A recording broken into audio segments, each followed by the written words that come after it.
Kalau ini ada Jambi Barat, Jambi Timur, nanti terpecah apa enggak seperti itu nantinya? Berarti ini berangkat dari kekecewaan juga sebenarnya tokoh-tokoh Jambi wilayah Barat. Ya kan kalau kita Bagaimana Tebo ke depan terkait dengan 2024?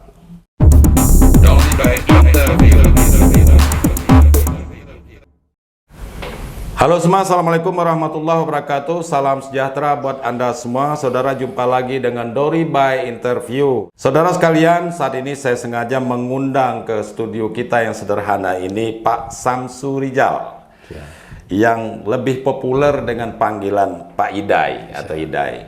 Nah, beliau ini adalah Wakil Ketua DPRD Kabupaten Tebo, yang saat ini sedang banyak diperbincangkan banyak pihak.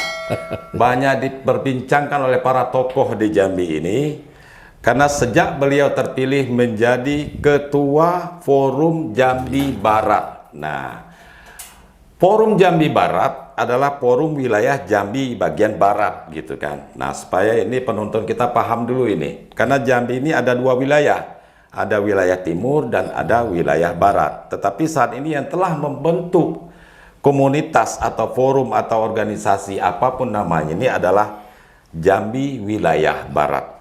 Nah, apa itu Forum Jambi Wilayah Barat? Apa dasar pemikiran sehingga ini terbentuk dan tujuannya apa? Kita mau kulik dulu ini, kita mau tanya dulu dengan Pak Samsu Rijal. Assalamualaikum Pak Samsu Rijal, Pak Idai. Waalaikumsalam warahmatullahi wabarakatuh. Terima kasih nih, terima kasih sekali sudah bersedia hadir. Hampir 1 minggu ya kita janjian setelah beliau tanggal berapa itu terpilih kemarin, hari Sabtu kalau salah. Iya, hari Sabtu. Iya, seminggu lalu ya. Tanggal berapa ya? Tanggal 14 ya. Tanggal 14. Nah, beliau terpilih mengalahkan kandidat yang lain dan kita ucapkan selamat dulu. Tanggal 11 Maret ya. Tanggal 11 ya. Nah, hari ini bisa hadir ke sini dengan waktu beliau yang sangat sibuk, baru turun dari pesawat ini. Ya. Dan langsung ke sini gitu kan. Nah, Pak Idai, kita lebih akrab panggil Pak Idai aja, Pak Idai ya. Mungkin bisa dijelaskan apa itu Forum Jambi Barat dan apa dasar pemikiran sehingga berdirinya forum ini. Silakan. Ya, terima kasih Pak Dori. Ya. Jadi Forum Jambi Barat yang baru melaksanakan rapat kerja daerah kedua kemarin. Kedua ya. Ya, itu sebenarnya forum yang sudah lama didirikan dari tahun 2004. Oh, sudah lama ya. Jadi dulu namanya FKJWB. FKJWB. Forum Komunikasi Jambi Wilayah Barat. Sekarang lebih ringkas Forum Jambi Barat. Nah, tapi sama lah ya. Sama. Saya kebetulan sudah aktif sejak 2012 kalau salah. Di grup-grup lah ya di Forum Barat. Jadi Forum Jambi Barat ini awalnya memang dibentuk pertama adalah untuk mengakomodir potensi-potensi yang ada di wilayah Jambi Barat. 2012 ya tadi ya mulai terbentuknya. Mulai terbentuknya 2004. 2004. Iya, udah lama ya. Waktu itu kalau tidak salah Ibu Haretia sebagai ketuanya. Pemrakarsanya termasuk beliau. Pemrakarsanya adalah presidium nih, ada 5 dari Permato, Perkasa, IKM, kemudian HKK dan IKBJ. Permato, Persatuan Masyarakat Tebo. Ya. IKBJ itu Ikatan Keluarga Bungo Jambi. Perkasa, Sarolangun, IKM Merangin, Kerinci Sungai Penuh, HKK Kerinci. Ya. Berarti 5 kabupaten ya. Oke. Nah, jadi beberapa tahun vakum. Nah, kemarin kita sudah dibentuk oleh presidium. Nah, kami berpikir kalau Forum Jambi Barat ini hanya dipimpin oleh presidium, hanya ketua dan sekretaris, tentu tidak jalan. Nah, jadi kemarin pada Rakerda 2 itu kita rubah struktur kepengurusannya sehingga ada ketua dan struktur sampai ke bawah. Dibentuklah struktur yang lebih mapan ya. Mapan dalam rangka untuk agar Forum Jambi Barat ini punya greget lah ya, punya greget dan konsolidasi organisasinya jalan dan kita juga ingin diperhitungkan lah di dalam provinsi Jambi ini, khususnya SDM-SDM yang dimiliki oleh Forum Jambi Barat. Maksudnya tokoh-tokoh yang di Jambi Barat ya. Tokoh-tokoh yang berada di 5 kabupaten kota ini kan harusnya juga ikut berkontribusi terhadap percepatan pembangunan provinsi Jambi ke depan. Nah, selama ini kan memang tidak ada itu dikotomi antara barat dan timur ya. Tapi karena kami melihat sumber daya yang dimiliki oleh Jambi Barat ini sangat luar biasa, dengan tidak menafikan juga SDM yang ada di Jambi Timur. Tapi kita harapkan ini kenapa tidak kita jadikan sebuah kekuatan, kita satukan supaya menjadi daya dorong agar akselerasi pembangunan Provinsi Jambi ini lebih cepat dari apa yang kita rencanakan. Berarti selama ini memang kurang terakomodir tokoh-tokoh Jambi wilayah barat ini. Menurut diskusi kita berkembang bahwa memang kita ini enggak kurang diperhitungkan nih. Gitu. Dari sisi apa tuh kurang diperhitungkan? Ya mungkin ya, ini contoh umpamanya dari sisi kepala-kepala OPD yang menjabat di komposisi ini, jabatan di pemerintahan provinsi tidak begitu terakomodir. Kemudian mungkin umpamanya dari para kepala daerah juga orang-orang Jawa Barat banyak yang belum diprioritaskan untuk begitu. Padahal potensinya juga banyak gitu ya. Tapi banyak kan sekarang anak-anak putra daerah Jambi banyak. Jadi kemarin begitu saya ditunjuk berdasarkan hitung one man one vote itu terpilih sebagai ini, saya memang langsung menyatakan bahwa Forum Jambi Barat ini punya cita-cita besar. Ingin mendirikan Jambi Wilayah Barat, Provinsi Jambi Wilayah Barat. Nah ini yang ditunggu-tunggu ini. Berarti benar isu yang berkembang bahwa Forum Jambi Barat ini adalah embrio untuk menggagas terbentuknya provinsi baru, begitu? Ya, betul. Benar ya? Betul. Karena Provinsi Jambi Wilayah Barat nanti. Karena dari 2004 itu memang cikal bakalnya untuk mendirikan cita-citanya memang ingin mendirikan Jambi Barat. Cuman memang tidak mendapatkan simpati dari para tokoh-tokoh senior kita lah yang ada di Jambi. Dukungan kurang. Terutama para kepala daerahnya. Makanya begitu saya masuk, saya ingin mencoba di situ mengkonsolidasi organisasi Forum Jambi Barat ini bahwa secara persyaratan administrasi wilayah penduduk segala macam kita akan memenuhi syarat. Gitu. Dan luas wilayah, jumlah penduduk, potensi daerah. Dan kalaupun ini nanti kita gaungkan dari sekarang, mungkin kan karena sekarang sedang ada moratorium daerah otonomi baru, tapi kalau nggak kita mulai dari sekarang, kapan lagi? Berarti persiapan ini? Persiapan. Ancang-ancangnya gitu? Ancang-ancang. Nah, kenapa mesti harus bentuk provinsi baru? Jambi ini kan kecil sebenarnya. Nah, kan penduduk saja masih kurang katanya. Enggak. Kita kalau lihat data sensus penduduk, bahwa provinsi yang paling kecil jumlah penduduknya itu adalah Kaltara, hanya 700.000 jiwa. Berarti Jambi masih di atas Jambi ini 3,7 juta jumlah penduduknya. Kemudian Gorontalo, Maluku Utara itu hanya 1,170. Ada 1,2 juta penduduknya. Artinya kalau dibandingkan dengan jumlah penduduk Jambi itu 3 kali lebih. Nah, nggak usahlah kita bandingkan dengan Papua ya. Seperti sekarang Papua Selatan, Papua Barat Daya, Papua Pegunungan. Karena itu memang mereka kan otonomi khusus. Nah, mungkin ada jumlah penduduknya hanya 400.000. Nah, kita dengan 37 juta penduduk ini kan tentu rentang kendali, pelayanan masyarakat juga sangat jauh. Mungkin Pak Gubernur sekarang bisa ngebayangin mau keliling Jambi ini mulai dari Teluk Berasap sampai ke ujung Jabung sana berapa butuh waktu, apalagi dengan akses batu bara yang macet sekarang kan. Nah, kami bukan berarti ingin mendirikan itu ingin kita berpisah, enggak. Secara kekerabatan kita tetap sebagai bagian dari. Secara sejarah, budaya dan lain sebagainya itu tidak bisa dipisahkan. Tidak salah. Karena Sepucuk Jambi 9 Lurah itu katanya dari Durian Betaku Rajo sampai Sialang Balatak Besi, terus ke ujung ombak berdebu di ujung Jabung gitu kan. Kalau ini ada Jambi Barat, Jambi Timur, nanti terpecah apa enggak seperti itu nantinya? Enggak ya. Kan kita ingin mekar sebagai sebuah provinsi baru. Itulah pertama ingin membuat pusat pertumbuhan ekonomi baru. Percepatan maksudnya. Percepatan. Kemudian membuka kesempatan lapangan kerja. Kemudian sumber daya manusianya bisa lebih terkelola dengan baik. Pelayanan masyarakat bisa lebih dekat. Sekarang bayangkan orang dari Kerinci mau ke Provinsi Jambi, urusan pemerintahnya butuh waktu 8 sampai 9 jam.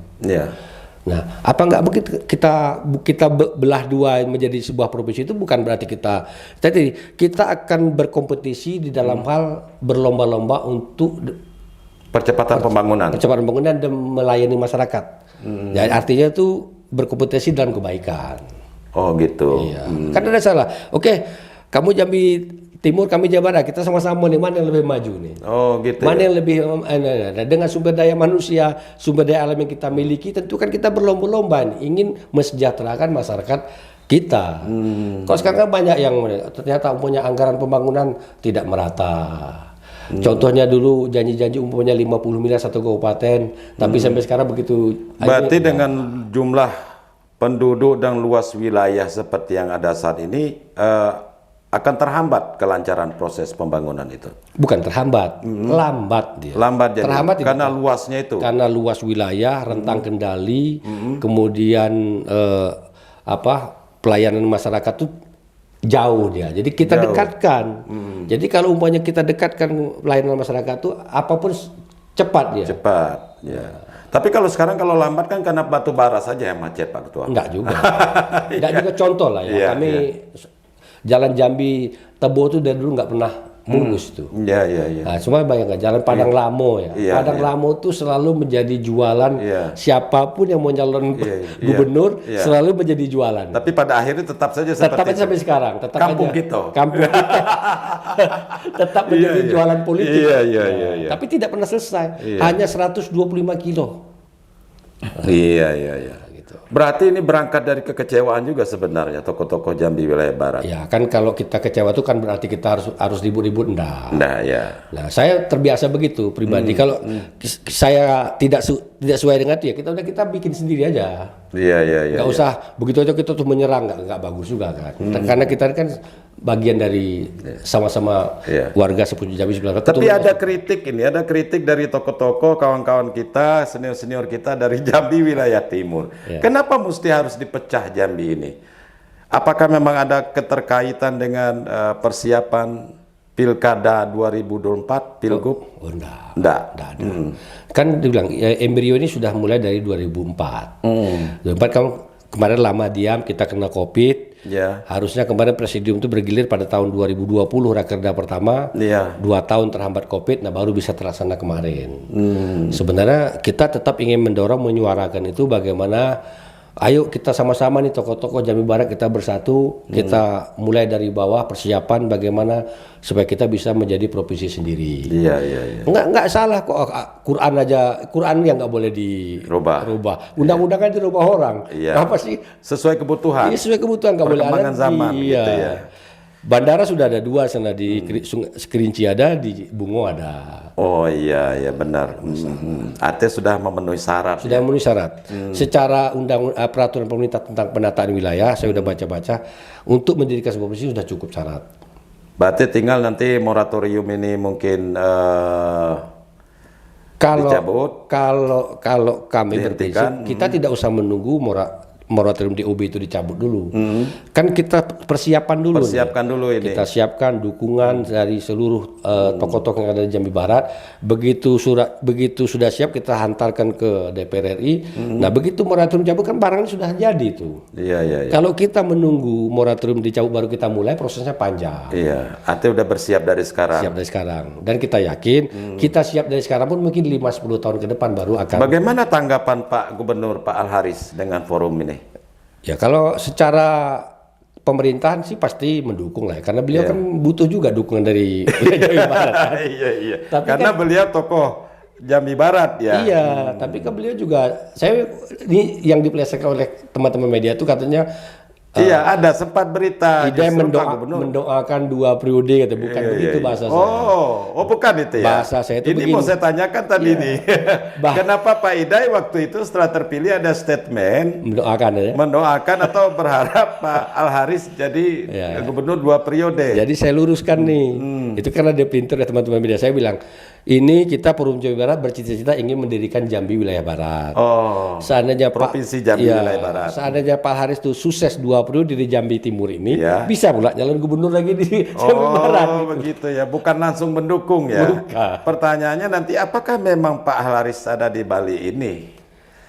Proses terbentuknya Forum Jambi Barat ini. Nah, sampai secara moral mungkin beliau mendukung gitu ya. Secara moral dalam hati mungkin mendukung lah ya, karena beliau juga sebagai tokoh. Tidak bisa dipungkiri juga gitu kan. Iya.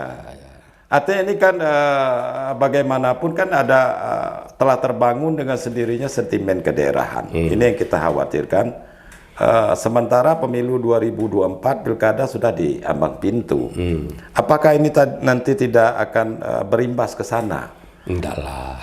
Kan Nanti orang timur malah tidak milih orang calon dari barat. nah justru itu pasti kombinasi kan. Kombinasi kalau gubernurnya Jambi Barat, wakilnya Jambi Timur. Oh, gitu kalau ya. gubernurnya Jambi Timur, wakilnya Jambi Barat. Berarti ada aba-aba ketua PD ini Partai Demokrat mau nyalon gubernur. Insya Allah Gitu ya. kami dari kader-kader semuanya mendorong supaya Pak Hamas maju sebagai gubernur karena dari sisi semua aspek memenuhi syarat. Memenuhi syarat. Gitu. Karena Partai Demokrat juga kan Berarti wakilnya nanti minta dari timur. ya nanti soal wakil silakan yang diusung sebagai gubernur itu runding lah. Oh gitu ya. Pak Romi sekarang sedang heboh juga itu kan. Tidak ada kan kita korek-korek sedikit di sini. Tidak masalah itu. Kemungkinan enggak berpasangan berdua ini? Dalam politik kan tidak ada yang tidak Tidak ada mungkin. yang tidak mungkin ya. Iya. Hari ini ya besok bisa bilang enggak. Hari Nah, ini kalau tidak. nanti Pak Romi tidak mau nomor 2, tetap mencari wakil Jambi Timur Ya, dari sana.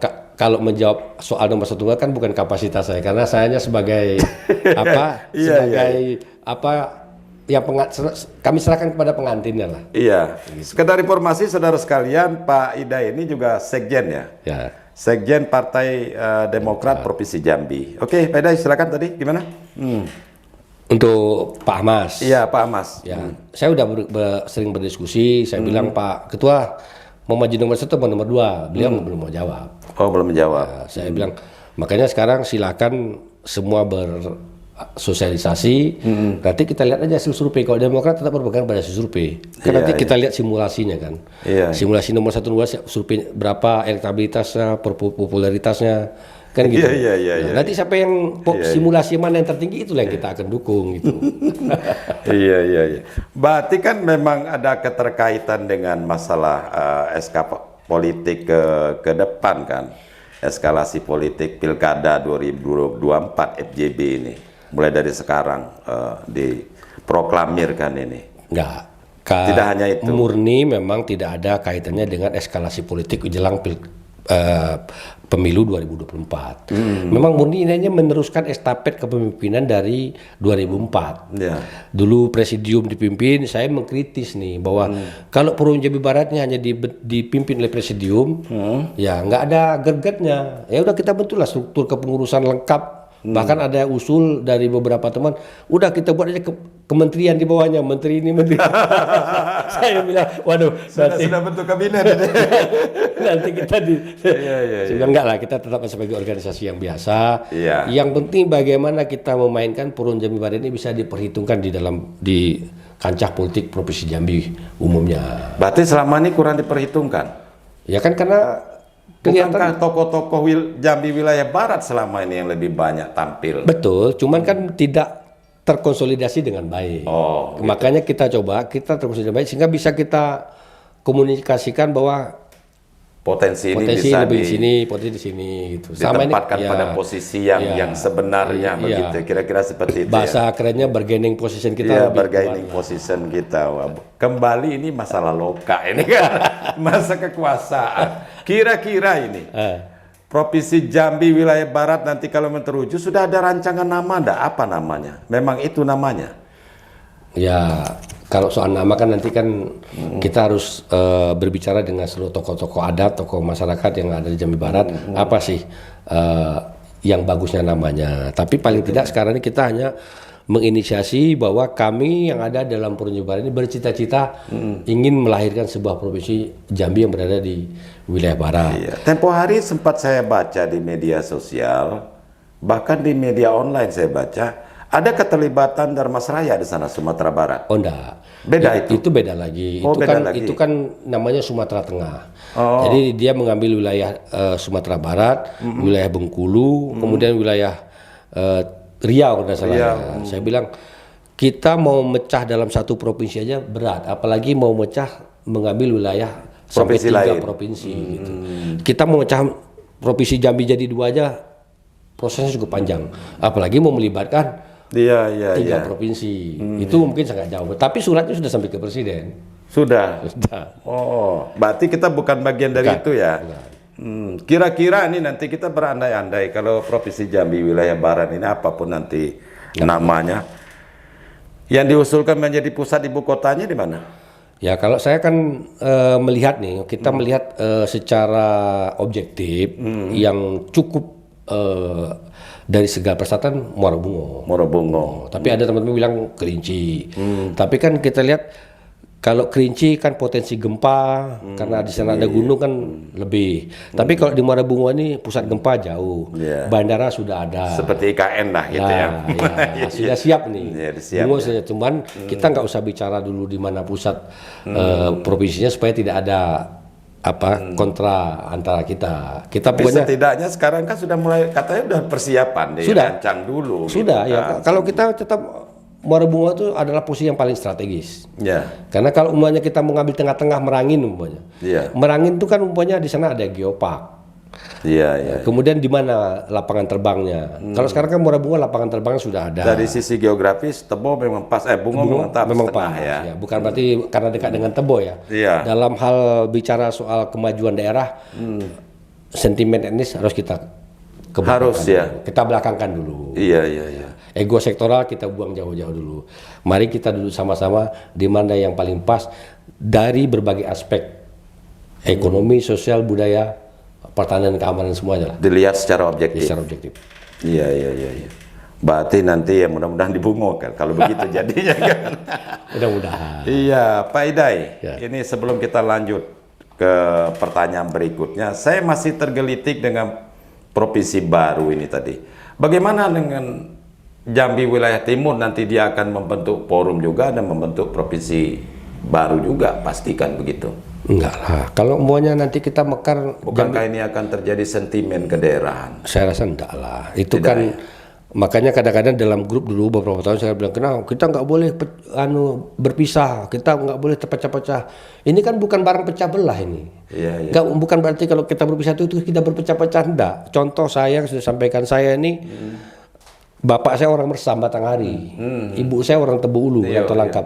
Kalau ternyata nanti berpisah provinsi nggak ada masalah kan? Iya, iya. Hak kependataan kan tidak berubah, kekerabatan kita juga tidak berubah. Ini hanya persoalan Administratif pemerintahan saja. Nah, kalau orang yang berpikir jernih dan visioner tidak ada persoalan. Kalau boleh dianalogikan mungkin barangkali sama ketika terjadinya Sulbar.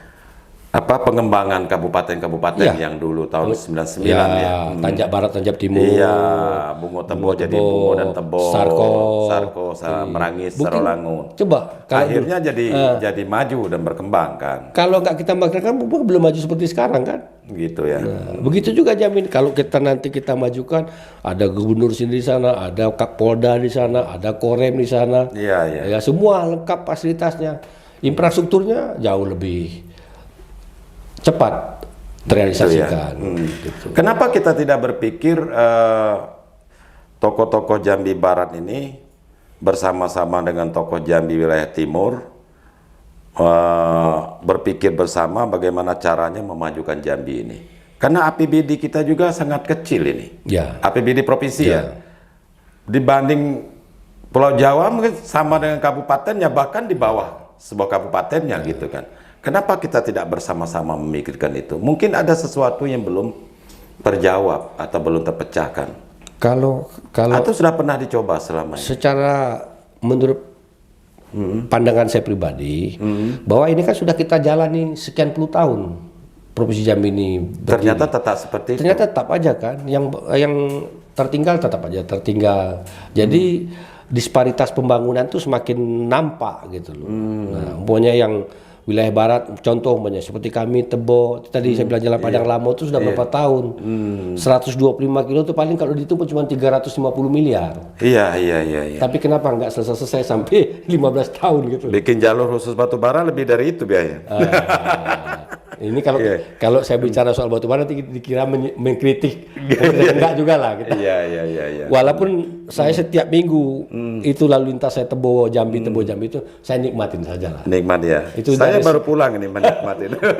Risiko Iya, politik. baru tadi malam pulang menikmati kemacetan itu Saya kan. tiap minggu itu. Iya. Makanan setiap Makan minggu. ya. Makan 2 kali kan. Iya. Biasa. Boleh nanti kita diskusi soal angkutan batubara ini. Kita kembali ke persoalan Jambi Barat. Nah, tadi sudah disinggung. Ada tokoh Jambi Barat yang sekarang menjadi bupati di Bungo, Pak Hamas ya. Dan juga nanti akan digadang-gadang menjadi calon bupati gubernur Jambi 2024. Bagaimana dengan Pak Al Haris yang juga dari Barat? Ya tidak ada masalah kan dalam politik itu kan kita nggak usah melihat bagaimana karir politik seseorang ke depan. Kan dia akan mengalir. Kalau bahasa filosofi politik itu pada akhirnya akan menemukan jalannya sendiri. Gitu ya. Tapi kalau ada 2 kandidat nanti dari Barat, apa ini tidak justru tidak menjadi satu kekuatan besar? Bahkan nanti bisa kalah oleh Jambi wilayah Timur. Lah kan memang tujuan kita dulu kan sudah pernah. Contoh umpamanya Pak HBA sama Pak Rory sama-sama dari wilayah Barat. Iya. Jadi sebenarnya dikotomi Barat dan Timur itu bukan kita bicarakan di dalam soal pengajuan dari gubernur dan wakil gubernur. Kan bisa saja itu. Kalau elektabilitas seseorang calon, karena gubernur adalah kekuatan figur ya. Kekuatan figur itu memang tergantung menang atau tidaknya kepala daerah itu kekuatan figur. Iya. Nah mesin politiknya baru nomor 3. Nah jadi kalau umpamanya memang Barat dengan Barat bergabung nggak ada masalah juga. Kan Timur buktinya mendukung. Iya. Oke Pak Idai, kita lanjutkan. Nah, kita udah banyak cerita nih persoalan Forum Jambi Barat, dasar pemikirannya, kemudian siapa tokoh-tokoh di sana yang nanti akan ditampilkan dalam percaturan politik ya, pilkada, suksesi pilkada 2024. Nah, kita mau tanya lagi ini sebagai tokoh Jambi Barat, seperti apa Anda melihat Jambi hari ini? Nah, ini kan terkait dengan dasar pemikiran berdiri Jambi wilayah Barat ini. Jambi sekarang sebenarnya dalam 10 tahun terakhir ini kalau kita bicara dengan orang-orang yang di Pulau Jawa yang sudah pernah terjadi, kemajuannya cukup Pesat. representatif lah ya, cukup pesat. Tapi kisruhnya ini sekarang mulai karena angkutan batubara ini. Ya. Karena akses ekonomi tergantung dengan jalan kan. Pasti. Lalu lintas barang dan jasa. Jadi sudah 1 tahun ini, kita hampir 1 tahun ini Ya. berkutat dengan persoalan angkutan batubara. Seolah-olah persoalan lain Terabaikan. Padahal memang Pak Gunus kan sudah banyak juga yang dia berbuat ya. Iya. Walaupun memang janji-janji politik itu tidak mungkin 100% bisa dipenuhi. Iya. Contoh umpamanya Dumisake. Dumisake kan sampai sekarang juga belum Iya. ada progres. Ya. Belum ada progres. Itu harus kita akui jujur nih. Kita bukan mengkritik. Iya. Nah, Ya kita objektif saja objektif, melihat ya, Jambi hari ini. Ya. Ya. Bukan berarti kita menampilkan apa yang dikerjakan Pak Ya. Haris di bidang lain. Ya. Tetapi yang jelas memang masalah Dumisake belum terlalu kelihatan betul ya. Nah, karena salah satu janji politik. iya, termasuk ya banyak sebenarnya janji politik. Nah, persoalan ini nyinggung batubara, ini salah Pak Ida sendiri ini bicara batubara. Ya karena terkait Jambi hari ini. Iya. Menurut Pak Ida ini, seperti apa sebenarnya penanganan masalah angkutan batubara yang makin hari makin kredit ini? Ya, Sebaiknya seperti apa? Kan menikmatin macetnya tiap minggu. ya, tiap minggu. Dulu dari 2012-2014 diskusi-diskusi Forum Jawa Barat itu kita sudah sampaikan juga. Ada 2 alternatif. Iya. Dari zaman Pak HBA dulu, gubernur kan sudah keluar Pergub 13 ya, kalau salah. Ya, benar. Bahwa untuk angkutan batubara pada saat itu, Bahkan sempat di moratorium. ya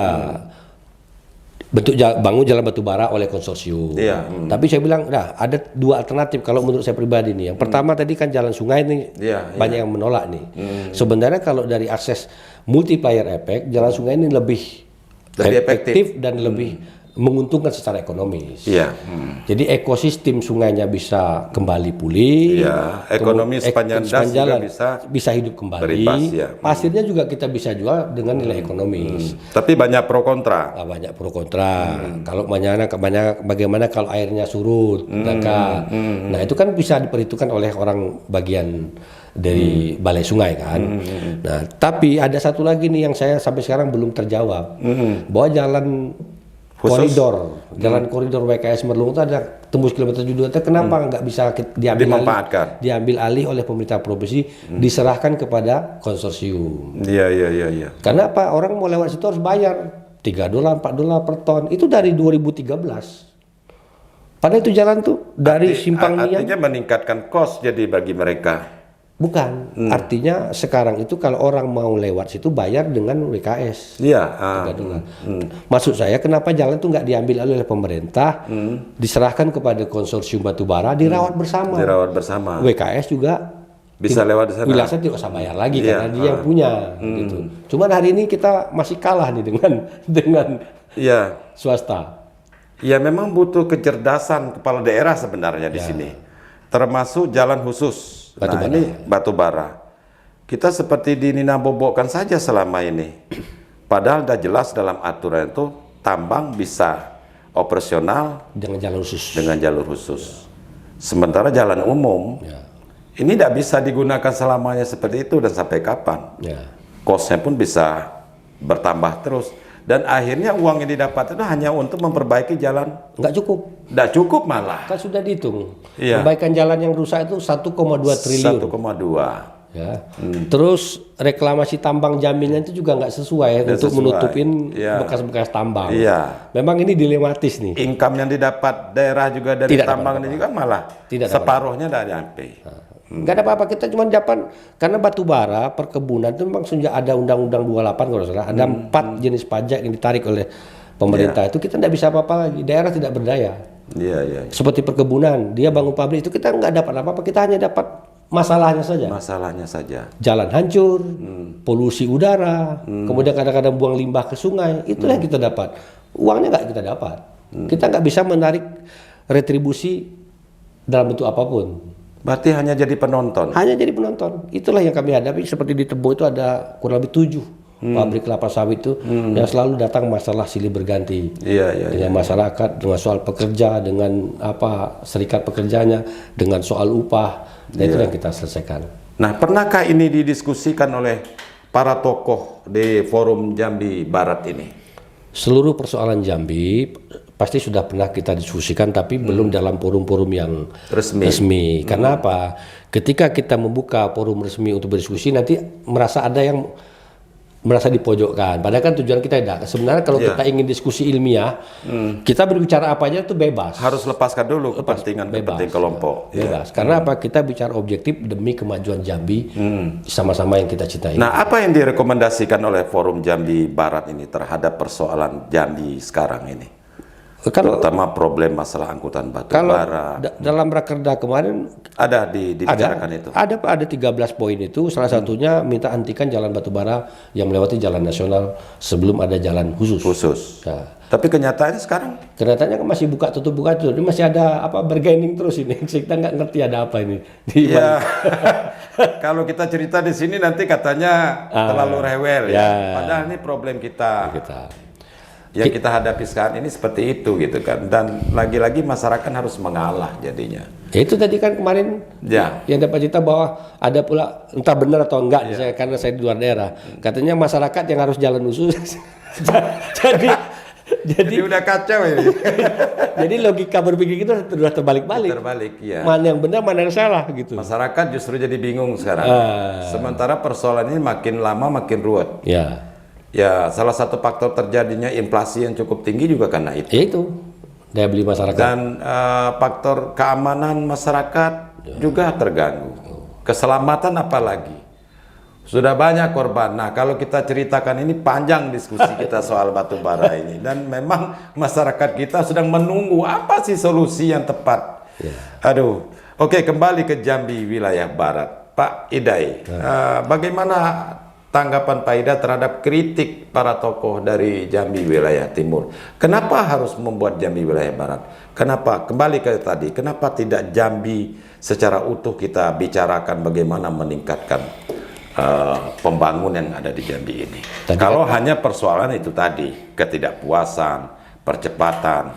Ya kan, kalau tokoh-tokoh yang mengkritik, selaku senior kita hormati kritik beliau-beliau tersebut selaku senior, tapi izinkan juga kami selaku kader-kader muda yang ada di wilayah barat ingin menyuarakan ini demi kepentingan generasi kami, anak cucu kami berikut ke depan. Gitu ya. Tadi kasih bilang dari soal jumlah penduduk kita 3,7 juta. Orang aja cuma 700.000, cuma 1,2 juta bisa menjadi provinsi sendiri. Sekarang Sulawesi Barat tuh baru mekar berapa jumlah penduduknya? Bahkan ada kabupatennya hanya 80.000 bisa jadi kabupaten. Iya. Contoh lah Sungai Penuh tuh. Sungai Penuh. Sungai Penuh termasuk yang hebat tuh. Iya. Hanya 60.000 jumlah mata Bisa pilihnya jadi kota. bisa menjadi kota. Itu harus menjadi contoh. Kenapa kok kita? Iya. Iya, lagi-lagi sebenarnya bagaimana percepatan pembangunan prosesnya bisa lebih Lebih cepat. Dan itu juga butuh kerja keras. Lobby-lobby ke pusat bagaimana ya income untuk daerah ini bisa bertambah kan begitu. Ya. Nah, sekarang kita kembali ke masalah potensi sumber daya alam kita di Jambi wilayah barat. Pak Ida sudah begitu lama duduk di Dewan. Bagaimana Pak Ida melihat sumber daya pertama manusianya dan sumber daya alam ini terkait dengan ke depan rencana Provinsi Jambi wilayah barat ini? Apa masih memadai? Apanya itu memadai? Untuk mendukung itu? Lebih dari memadai. Lebih dari memadai. Karena Jambi Barat itu Pak, batu bara ada di sana. Masih banyak. Iya, Merangin tuh. Katanya di Bungo udah habis. Enggak. Itu kan masih ada tuan-tuan takur yang menguasai lahan yang masih disimpan-simpan. Yang belum mau dieksploitasi, belum mau sekarang, nanti tunggu orang sudah habis. Gitu ya. Saya kebetulan dekat dengar, nanti lah kita tunggu orang udangnya baru kita produksi lagi begitu. Iya. Gitu ya. Nah, jadi dengan potensi itu kemudian, tapi yang paling kunci dari untuk membangun saudara ada sumber daya manusia. Nah, sumber daya manusianya seperti apa? Nah, sumber daya manusianya inilah yang kita inginkan itu. Kenapa program mempunyai beasiswa mulai dari S1, S2, S3 ini kemarin agak terstop. Ya, karena ada kasus, karena salah kasus apa itu katanya dipisah-pisah, sehingga ada kekhawatiran. Sebenarnya kalau ini dikerjakan secara profesional, objektif, tidak memandang ini keluarga saya ini, kan nggak ada masalah sebenarnya. Siapa yang mampu kita biayai. Karena apa? Itulah nanti akan membangun daerah. Karena kalau sumber daya alam kita kaya, kalau SDM-nya nggak ada, nggak bisa maju juga. Karena apa? Contoh nih Singapura. Singapura itu nggak punya sumber daya alam, tapi sumber daya manusianya luar biasa. Sehingga sumber lain bisa dia dimanfaatkan. Dia yang mengkondisikan itu. Dia mengatur sumber daya alam orang. Padahal dia nggak punya sumber daya alam. Modalnya cuma pelabuhan ya. Karena dia punya sumber daya manusia, semua orang harus lihat pelabuhan dia. Iya kan? Ya, artinya kuncinya Jambi Barat sumber daya manusianya harus semakin kita tingkatkan ke depan. Sehingga ketika nanti berdiri sebuah provinsi sudah siap kita akan berkompetisi ini antara Jambi Timur dan Jambi Barat. Berkompetisi tadi dalam arti positif. Ya, mana yang lebih maju nih kita? Jambi Barat apa Jambi Timur? Gitu. Tapi kita tetap mendukung kemarin rekomendasi Jambi Barat. Pelabuhan Ujung Jabung kita tetap minta diprioritaskan. Gitu, karena nanti tetap saja terkait dengan itu. Iya. Gitu kan. Artinya pelabuhan Samudra atau pelabuhan Ujung Jabung ada di timur, potensi yang dari Jambi Barat bisa di sana. Saling mendukung. Simbiosis mutualisme. Iya, saling mendukung ya sesuai dengan potensi masing-masing daerah. Terakhir nih Pak Idai, bicara Jambi ke depan. Saya ingin kembali mengulik atau menggali statement Pak Idai tentang dukungan terhadap Pak Haris. Ini sekedar basa-basi atau bagaimana? Kalau untuk mendukung kan bukan kapasitas saya untuk mendukung kan. Saya di partai hanya sebagai the second line. Jadi nanti biarlah masyarakat yang menilai kan. Yang saya nyatakan dukungan kemarin saya ulang lagi. Kalau Pak Haris itu bisa menjadi gubernur 2 periode di Jambi ini, besok kalau gubernur periode bisa nyalon lagi di sana kan gitu. Memang payah nanya para politisi ini. Jawabannya tidak mengalir begitu, pasti banyak bersilatnya gitu kan. Nah itu fakta itu. Faktanya seperti itu itu. Kalau memang kan semua kan masyarakat yang menilai. Cuman Pak Haris kan sekarang sudah juga bicara. Saya tidak mikir 2 periode. Saya hanya mikir bagaimana persoalan batubara ini selesai. Apa iya tidak mikir 2 periode? Makanya kan. Sekarang suruh pilih ini berandai-andai. Pak Hamas atau Pak Al-Haris? Saya pasti pilih Pak Hamas dong. Karena ketua ya? Karena ketua dan itu adalah marwah partai saya. Iya. Itu nggak mungkin nggak mungkin saya pilih orang lain. Iya. Berarti dukung untuk Pak Haris tadi cuman sekedar ini saja, bahasa politik saja begitu. Dalam Ya rakyat. doa tadi, doa gitu kan? Oh doa itu maksudnya artinya Iya. restuilah kami berdiri Jambi Barat ini kalau nanti bagus ini bisa jadi gubernur lagi di sana kan. Iya. Ada misi, ada motif juga kan? Ada motif juga ya. Motif politik kan. Oke, Ya. terakhir lagi ini masih penasaran saya. Bicara Tebo. Ya. Bagaimana Tebo ke depan terkait dengan 2024?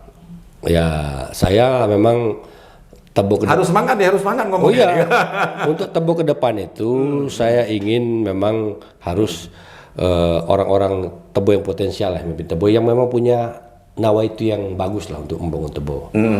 Karena memang persoalan Tebo dengan 340.000 jiwa, 238.000 mata pilih, 12 kecamatan, sekarang sudah 122 desa, 132 desa. Itu memang cukup wilayahnya cukup luas, 6.461 meter persegi. Nah, jadi kalau memang orang yang memang tidak punya darah Tebo untuk membangun itu, saya rasa memang hanya sekedarnya aja. Makanya memang saya selalu 10 tahun mengkritisi Pak Sukamdhani, memang saya anggap memang ada disparitas pembangunan antara Rimbo dan Aliran Batang. Kenapa tidak ada wacana membuat kabupaten baru? Dipecah dua misalnya? Seperti hal ini untuk percepatan. Itu sebenarnya sudah salah satu, itu tadi karena kami tidak punya. Makanya dengan dasar itu saya berniat mencalonkan ke Senayan DPR itu supaya lebih mudah untuk mewujudkan cita-cita itu. Untuk menjadi Tebo menjadi satu kota administratif, Iya, satu Tebo, jadi kabupaten. Nah, kemudian Bungo sudah kota Muara Bungo ada, sudah Kalau tidak dibuat seperti itu susah bagi putra Aliran Batanghari untuk menjadi bupati. Enggak juga. Kita kan sebenarnya kelemahan orang Batam ini karena dia tidak kompak saja. Iya. Saya makanya Padahal jumlahnya masih imbang ya. berdasarkan disertasi saya bahwa sentimen etnis dalam Pilkada Tebo 2017 bahwa etnis Melayu dengan etnis Jawa itu hanya selisih 7%. Iya. 42% etnis Jawa, 49% etnis Melayu. Yang sisanya lain-lain itu sudah segala macam. Tapi kenapa soliditas etnisnya tidak kuat? Ya itu memang orang kita memang Ini bicara karakter ya. Iya. Dari zaman Belanda dulu kan Mudah diadu domba. Mudah diadu domba. Oke, baik Pak Idai. Lain kali kita akan bicara masalah Tebo ke depan. Mudah-mudahan ada waktu ya. Ya, oke. Terima kasih saudara sekalian atas segala perhatiannya. Mudah-mudahan apa yang kami perbincangkan ini ada manfaatnya dan mohon maaf bila ada salah dan hilap. Oke. See you di next video. Assalamualaikum warahmatullahi wabarakatuh. Terima kasih Brabun. Siap. Terima kasih.